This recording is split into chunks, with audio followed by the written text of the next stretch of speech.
बलूचिस्तान जल रहा है, पाकिस्तानी सेना मर रही है और इस्लामाबाद में बैठी सरकार सिर्फ लाशें गिन रही है। क्वेटा पाकिस्तान का वही शहर जहां आज ऐसा धमाका हुआ जिसने पूरी पाकिस्तानी फौज की रूह तक हिला दी। एक आर्मी ट्रेन जिसमें सैनिक भरे हुए थे अचानक आग के विशाल गोले में बदल गई। धमाका इतना खतरनाक था कि ट्रेन के डिब्बे खिलौने की तरह हवा में उछल गए। चारों तरफ सिर्फ धुआं, चीखे, कटे हुए शरीर और बिखरा हुआ खून दिखाई दे रहा था। कहा जा रहा है कि चमन फाटक के पास बारूद से भरी कार ने सीधे ट्रेन को टक्कर मारी और अगले ही सेकंड ऐसा विस्फोट हुआ जिसने क्वेटा को युद्ध का मैदान बना दिया। घटनास्थल से आई तस्वीरें पाकिस्तान की बर्बादी की कहानी खुद बता रही है। एक डिब्बा पूरी तरह पलटा पड़ा है। जवानों के बैग, हथियार और खून से सने कपड़े पटरी पर बिखरे पड़े हैं। घायल सैनिक दर्द से चीख रहे हैं और पाकिस्तानी फौज सिर्फ इलाके को घेर कर तमाशा देख रही है। रिपोर्ट्स के मुताबिक 25 से ज्यादा लोग मारे गए हैं, 70 से ज्यादा घायल हैं और मरने वालों में पाकिस्तानी सेना के जवान बड़ी संख्या में शामिल हैं। लेकिन ये सिर्फ एक धमाका नहीं है, ये पाकिस्तान के टूटते सिस्टम का लाइव प्रूफ है। क्योंकि जिस देश ने दशकों तक आतंकवाद को पाल कर रखा, आज वही आतंक उसकी छाती पर चढ़कर गोलियां चला रहा है। और सबसे ज्यादा आग लगी है बलूचिस्तान में।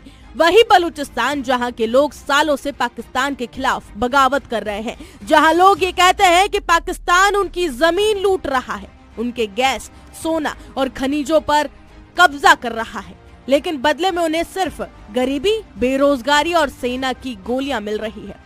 यही वजह है कि वहां BLA यानी कि बलूचिस्तान लिबरेशन आर्मी जैसे संगठन खुलेआम पाकिस्तानी सेना को निशाना बना रहे हैं, टारगेट कर रहे हैं। अब हाल ये है कि पाकिस्तान की सबसे चर्चित ट्रेन जाफर एक्सप्रेस आतंक का दूसरा नाम बन चुकी है।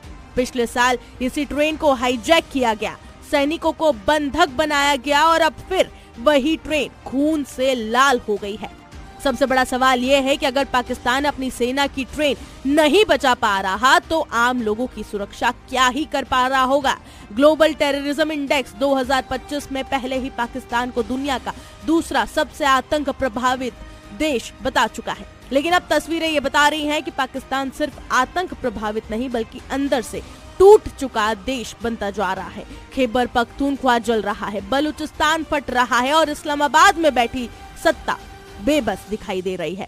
फिलहाल किसी संगठन ने हमले की जिम्मेदारी नहीं ली है, लेकिन पाकिस्तान की एजेंसियां समझ चुकी है कि ये सिर्फ शुरुआत है, क्योंकि बलूचिस्तान अब पाकिस्तान के लिए जमीन का टुकड़ा नहीं बल्कि ऐसा ज्वालामुखी बन चुका है जो हर दिन पाकिस्तान को अंदर से राख बना रहा है। क्वेटा ट्रेन धमाका। बलूचिस्तान की राजधानी क्वेटा में हुए इस आत्मघाती हमले की चपेट में सेना के जवानों को ले जाया जा रहा था। विद्रोही गुटों द्वारा लगातार पाकिस्तानी सुरक्षा बलों को निशाना बनाया जा रहा है। BLA का दावा, बलूचिस्तान लिबरेशन आर्मी BLA जैसे बागी संगठन पाकिस्तान की सेना के खिलाफ लगातार खूनी संघर्ष चला रहे हैं। अलगाववादियों और पाकिस्तान सरकार सेना के बीच यह टकराव कई दशकों पुराना है। तनाव में बढ़ोतरी। बीते कुछ महीनों में इन बागी गुटों ने कई दर्जन पाकिस्तानी सैनिकों और अधिकारियों को मौत के घाट उतारने का दावा किया है, जिससे रावल